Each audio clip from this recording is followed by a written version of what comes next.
உபவாசிக்கும் போது நம்முடைய வாழ்க்கையில நடைபெறும் காரியங்களை குறித்து இந்த நாளில் ஒரு சின்ன ஒரு செய்தியை நாம் பார்க்கலாம். எஸ்றா புத்தகம் 8வது அதிகாரம் 21, 22 அந்த வசனத்தில் எப்படியாக போடப்பட்டிருக்கிறது. அப்பொழுது நாங்கள் எங்கள் தேவனுக்கு முன்பாக எங்களை தாழ்த்துகிறதுக்கும் எங்களுக்காகவும் எங்கள் பிள்ளைகளுக்காகவும் எங்கள் சகல பொருள்களுக்காகவும் செவ்வையான வழியை தேடுகிறதற்கும் நான் அங்கே அந்த அகவா நதியண்டையிலே உபவாசத்தை கூறினேன்.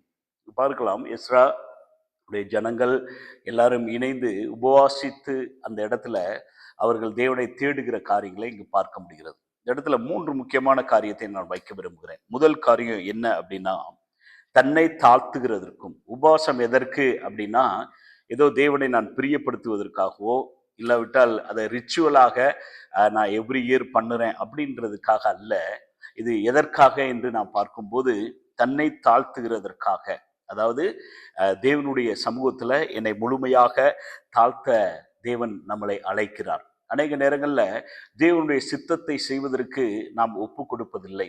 இந்த உபவாசம் நன்றாக நமக்கு உதவி செய்யும். அதாவது நம்ம உபவாசிக்கும் போது ஒரு சிலர் வார வாரம் ஒரு நாள், ஒரு சிலர் மாதத்திற்கு ஒரு நாள், இல்லாவிட்டால் 3 நாள், 7 நாள், ஊழியக்காரர்கள் இன்னும் அதிகமாக அநேக நாட்களை தேர்ந்தெடுத்து செய்வார்கள். அதே போல வருடத்துல 40 நாள் இந்த லெந்து நாட்கள்ல கூட அநேக தேவ பிள்ளைகள் உபவாசிப்பது வழக்கம்.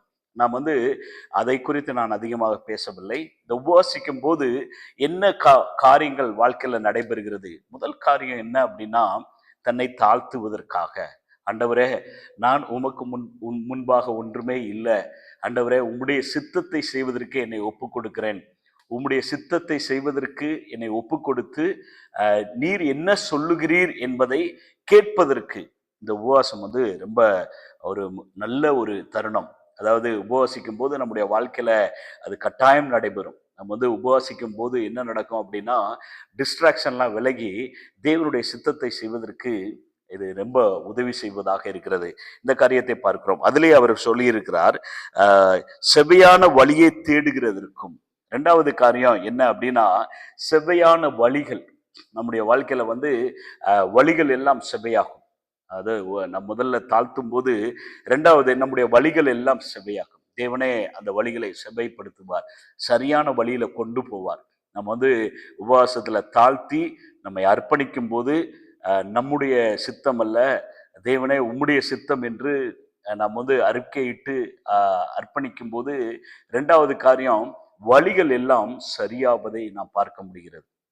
அதனாலதான் நிறைய ஊழியக்காரர்கள் ரொம்ப வழிகள் இருண்ட ஒரு சூழ்நிலை, இல்லாட்டி அடைக்கப்பட்ட கதவுகளை போல அநேக நேரங்களில் இருக்கும்போது அதிகமாக சபையில உபவாசத்தை கட்டளையிடுவார்கள். அதே போல் அறிக்கையிட்டு கூப்பிடுவார்கள். இப்போது கூட நாம் பார்க்கலாம், அநேக சபைகள்ல 40 நாள் உபவாசம் என்று சொல்லி அழைக்கிறார்கள். ஏனென்றால் தேவனுடைய பிள்ளைகளோட வாழ்க்கையில வழிகள் சரியாக செவ்வையாக மாற வேண்டும்.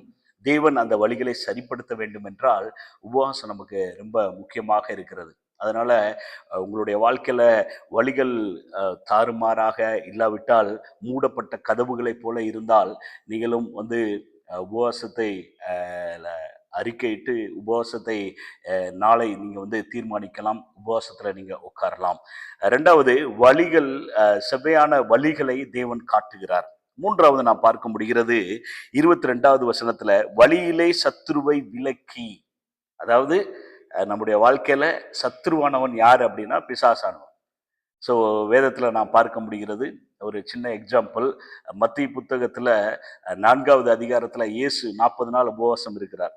இருந்த உடனே பிசாசானவன் அவருக்கு முன்பாக 3 கேள்விகளை எழுப்புகிறான். ஸோ பிசாசானவனுடைய அந்த தந்திரங்களை மேற்கொள்ளவும் அவனை ஜெயிக்கவும் இந்த உபவாசம் மிகவும் உதவியாக இருந்தது. நாம் பார்க்க முடிகிறது. அது மட்டுமல்ல, you know very well the word of God. At the same time அந்த உபவாசம் ரொம்ப உதவியாக இருந்தது. ஏனென்றால் பிசாசானவனுடைய எண்ணங்கள், பிசாசானவனுடைய தந்திரங்கள், அவன் குறுக்கிடுகிற காரியங்கள்ல இருந்து விடுதலை பெறுவதற்கு இந்த உபவாசம் மிகவும் உதவியாக இருக்கும் என்பதில் ஒரு மாற்றம் கிடையாது. ஏனென்றால் மற்ற நாட்களிலும் நாம் பார்க்கலாம், நமக்கு அநேக வசனங்கள் தெரியும். நம்ம சபைக்கு போகிறோம், வேதங்களை வசனத்தை கேட்கிறோம், மெசேஜ் கேட்கிறோம். பட் வந்து அந்த வசனத்தை வைத்து பிசாசானவனை நம்மளால ஜெயிக்க முடியல. ஆனால் உபவாசிக்கும் போது அதோடு சேர்த்து வேத வசனத்தையும் தியானிக்க வேண்டும். தியானிக்கும் போது என்ன நடக்கும் அப்படின்னா, பிசாசனவன் நமக்கு எதிராக செயல்படுகிற காரியங்களை எல்லாம் ஆண்டவர் வெளிப்படுத்துவார். அது அது மட்டுமல்ல, தேவனே அங்கு வந்து யுத்தம் செய்வார். இந்த இடத்துல நாம் பார்க்கிறோம், தேவனை சத்ருவை விலக்கினார் என்று பார்க்கிறோம். அவங்க வந்து உபவாசத்தை கட்டளையிட்டார்கள்.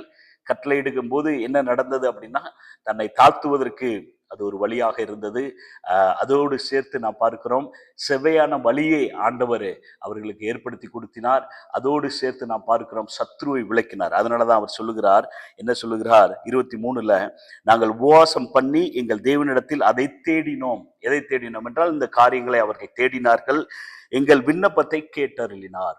உடனே ஆண்டவர் வந்து விண்ணப்பத்தை கேட்டார். ஸோ உபவாசம் வந்து இந்த அளவிற்கு நம்முடைய வாழ்க்கையில ஒரு பெரிய மாற்றத்தை உண்டு பண்ணும் என்பதுல ஒரு சந்தேகமும் இல்லை. தேவ பிள்ளைகளாகிய அநேகர் உபவாசத்தை ஆரம்பித்திருக்கலாம். ஆனால் தேவன் அழைக்கிறார், அதுல நிலை நிற்க வேண்டும். எடுத்த முடிவுல நிலை நின்று தினமும் உபவாசித்து முன்னேறுவதற்கு தன்னை அர்ப்பணிக்கும் போது கட்டாயம் தேவன் வந்து முதலாவதாக ஒரு பெரிய மனந்திரும்புதலின் வாழ்க்கையை கொடுத்து சரியானபடி தன்னை தாழ்த்துவதற்கும், இரண்டாவது செவ்வையான வழியை காட்டுவதற்கும், மூன்றாவது நாம் பார்க்கிறோம் பிசாசானவன்கிட்ட இருந்து அவனை ஜெயிப்பதற்கு, அவனுடைய தந்திரங்களை அறிந்து கொள்வதற்கு இந்த உபவாசம் கட்டாயம் உதவி செய்யும். கர்த்தர் இந்த வார்த்தையின் மூலம் உங்களை ஆசீர்வதிப்பாராக. தேங்க்யூ. God bless you.